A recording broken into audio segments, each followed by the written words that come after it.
Breaking news: the Judicial Service Commission has seen it not fit to appoint Katwa Kigen as a justice in the Supreme Court due to his conflict of interest with the president. In an interview, he was queried on how he would deal with this conflict of interest issue if a petition challenging the 2027 election arose, and he said that he would recuse himself from the petition. According to Advocate Ndegwanjiru, the recusal of a judge sitting in the Supreme Court is not founded by any law, and it would make it impossible for any proper ruling to be held, as a bench should always consist of 7 judges at any given time. He proceeds to say that recusing himself during the presidential petition would seriously affect the quorum of the court, thus rendering it inoperative.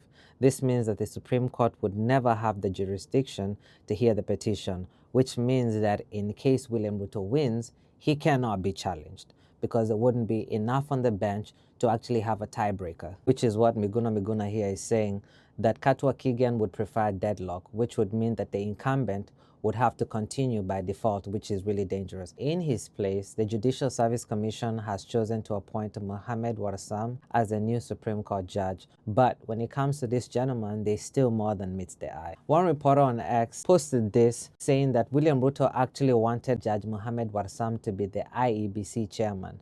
But it doesn't end there, because Gaido is now alleging that in 2013, a High Court judge by Mohammed Warsam sat on the bench that controversially cleared ICC-indicted war criminal and mass murderer Uhuru Kenyatta and William Ruto to run for president, despite the constitution prohibiting against individuals facing international crimes from holding the highest office. He proceeds to say that Katwa Kigen was in fact a diversion, saying that he was never a serious contender, he was just there for theatrical fodder. Warsam was always the safe, pre-vetted pick. The entire process was designed to give Kenyans a comforting illusion of a functioning independent judiciary, with the real power dynamic remaining firmly in place. Now we are yet to see if this is true.